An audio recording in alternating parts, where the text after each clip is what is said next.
1943. America was heading into another summer of war. And at ports across the east and south, something unexpected was happening. Ships were arriving loaded not with weapons, but with German prisoners of war. For many Americans it was surreal. War was supposed to be far away, on the radio, in newspapers, on distant battlefields. But now, the enemy was standing right in front of them. Tired, dirty, exhausted. Many were barely 20 years old. The country desperately needed workers. Millions of American men were overseas. Fields were empty, factories falling behind, harvests at risk. So the government made a decision, a practical one. Use the prisoners' labor, strictly under the Geneva Convention. By the end of the war, more than 500 POW camps would spread across the United States, from Texas and Georgia to Nebraska, Colorado, and Washington State.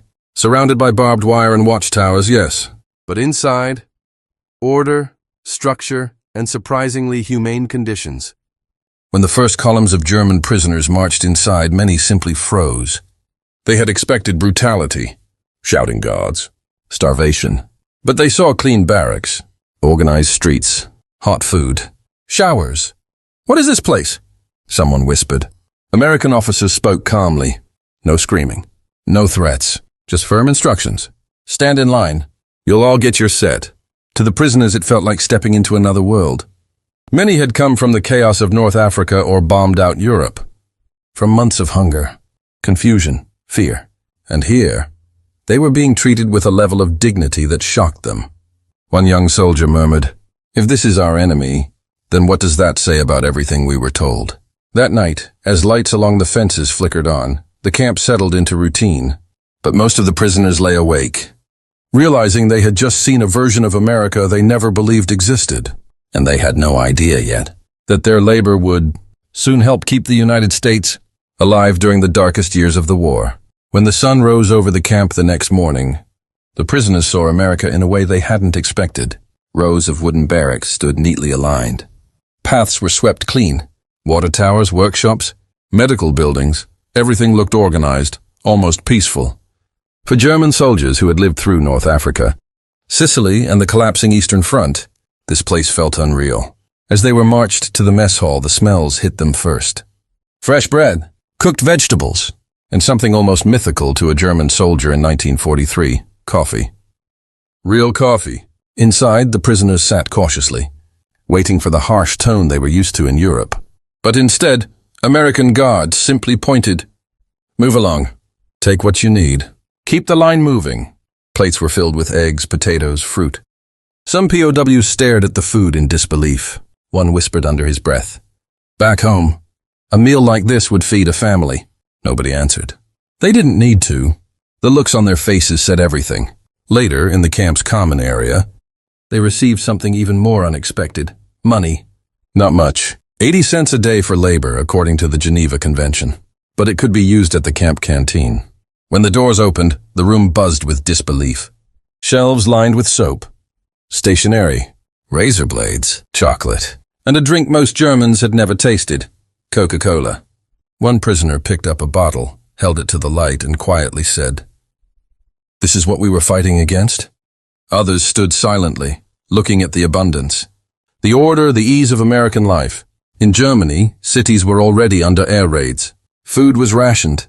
Factories struggled. Propaganda insisted America was collapsing under corruption and chaos. But here, in a camp meant for the enemy, the prisoners saw something completely different. Outside, trucks rumbled. Workers moved confidently. Supplies arrived non-stop. It was the first real glimpse of American industrial power.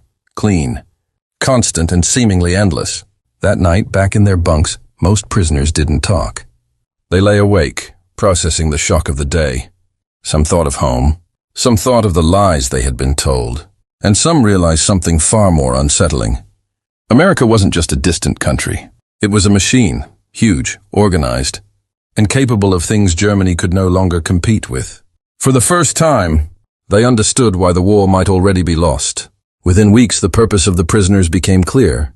America didn't keep them behind barbed wire just to contain them. The country needed their labor. With millions of American men fighting overseas, farms and factories were struggling to survive. Fields were overgrown, harvests at risk, production schedules slipping. So the War Department made a simple calculation. POWs could work, but only within the rules of the Geneva Convention. Every morning, trucks rolled into the camp. Guards called names from lists, and groups of prisoners stepped forward, climbing onto the flatbeds. The work crews drove into the heart of America. Places most prisoners never imagined: orchards in Washington state, wheat fields in Kansas, cotton farms in Texas, lumber yards, canneries, railroad depots.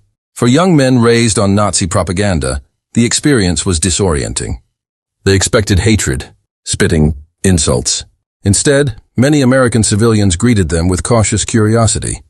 On one farm in Nebraska, an old man simply looked at the group and said, "Well, grab some gloves. Corn won't pick itself." No drama. No speeches. Just work. And the prisoners worked hard. Not because they supported America, but because the work gave them purpose, routine, and a sense of normal life they had lost years earlier. Field by field, season by season, their labor filled critical gaps. By 1945, POWs had harvested millions of bushels of crops, enough to keep American food supplies stable and exports to the Allies flowing. At lunchtime, farmers often provided meals, simple sandwiches, jars of preserved fruit, water from metal coolers. One POW recalled biting into a fresh apple and quietly whispering, "Germany hasn't seen fruit like this in years." The scale of American agriculture stunned them. Wide fields stretching endlessly to the horizon. Machinery that looked new. Barns packed with supplies. No bomb craters. No ration cards. No ruins. Some prisoners looked around in silence, understanding, perhaps for the first time, the sheer industrial capacity they were up against. In sawmills and canneries, others watched assembly lines move with clockwork precision. Orders were clear. Tools sharp. Fuel plentiful. It was the efficiency Germany once prided itself on, but multiplied by a continent. Even the truck rides back to camp were quiet. Men stared out the sides, watching sunsets over farmland. American towns with neon lights glowing, families walking together in the evening air. And there, in those silent moments, something shifted. The enemy they had been told was decadent and weak, was instead powerful, organized, and full of an everyday confidence that came from a land untouched by war. The prisoners weren't just seeing America. They were witnessing the engine that would decide the fate of the world. By late 1944, something unexpected had begun to happen inside many POW camps. Not friendship, the war was still raging, but a subtle, undeniable shift in how prisoners and Americans saw one another. It often began with small moments. A guard handing out extra blankets on a cold night. A farmer offering water without being asked. A camp medic treating a prisoner's infection with quiet professionalism. Nothing dramatic, but constant. One prisoner later said, "We were prepared for cruelty. Instead, we received rules, order, and dignity." Every camp operated under strict military guidelines. There were inspections, counts, curfews, patrols, but the tone was different from what many Germans had known in Europe. American discipline didn't rely on shouting or humiliation. It relied on structure. Some guards barely spoke to the prisoners at all. Others exchanged small human interactions. "Morning. Work crew this way. You'll get your mail later." Simple words. But for men who had been raised in a system built on fear, these gestures were disarming. The Geneva Convention required recreation, and camps followed it precisely. Soccer fields were marked. Libraries set up. Classes created. English, mathematics, engineering, even American history. To many prisoners, learning about the United States felt almost dangerous, as if each page turned challenged years of propaganda. In one camp, an elderly American relief worker visited weekly with donated books. A young German soldier asked her cautiously, "Why help us?" She paused, then said, "Because war doesn't get to decide who we are." Moments like that stayed with the prisoners. There were still tensions, escapes attempted, arguments, discipline, homesickness. But alongside those, the prisoners watched America live. Children riding bicycles outside the perimeter, families gathering for Sunday church, workers heading to factories with lunch pails under their arms. For men whose own homeland was now being bombed nightly, the contrast felt painful. Cities they grew up in flattened, factories destroyed. Parents writing letters filled with fear and shortages. One prisoner stared through the fence at a passing American family and murmured, "They don't know what war really is." His comrade answered quietly, "Maybe that's why they're winning it." And beneath that realization was another, deeper one. The understanding that the United States wasn't fighting with desperation. It was fighting with confidence and resources that seemed almost endless. Inside the wire, the prisoners felt safe for the first time in years. Outside the wire, they saw the country shaping the future they would soon return to. What they didn't know was that the war's end would bring an emotional collision, a return to a homeland they no longer recognized. When Germany surrendered in May 1945, the camps didn't erupt into celebration. There were no cheers, no shouts, no victory or defeat inside the wire, only silence. The prisoners stood together, listening to the announcement, and quietly absorbing the reality that everything they once believed in had collapsed. Some stared at the ground. Others looked through the fence toward the American flag, waving in the warm spring wind. They had arrived as soldiers of a regime that claimed it could reshape the world. Now, that world was gone, but they weren't going home yet. Under Allied agreements, many German POWs were required to continue working in American camps, in British reconstruction zones, in French labor battalions. For some, captivity would continue well into 1946. The mood in the camps changed. Classes filled again, not with men seeking distraction, but with men preparing for a future they didn't understand. Letters from home arrived slowly, and each envelope carried the same themes. Ruins, shortages, grief. A prisoner in Texas received a note from his mother. "Your room is gone. Only the kitchen wall remains." Another learned his father had died in an air raid months earlier. The shock of American abundance felt even sharper now, because the contrast with their homeland had become overwhelming.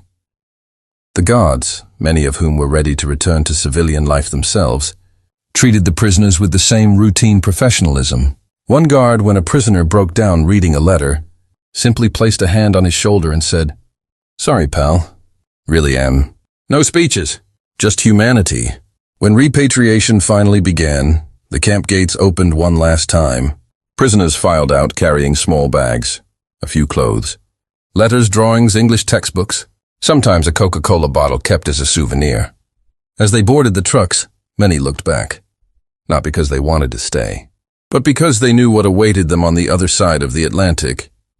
Europe was shattered, cities flattened, economies frozen, hunger everywhere, and yet the memory of life inside the American camps stayed with them. Not the fences or the guard towers, but the structure, the order, the fairness. For many, it became the first seed of a new worldview. Years later, former POWs would write about their time in the United States with a tone Americans never expected. Some said the camps changed how they saw democracy. Others said the experience helped them rebuild their lives. A few even returned to America to start new futures. One former prisoner described it simply: "Behind barbed wire, I first understood what freedom looked like. They arrived as enemies. They left as witnesses. Witnesses to a country whose strength was not just in its factories or fields, but in its ability to treat even its captives with dignity."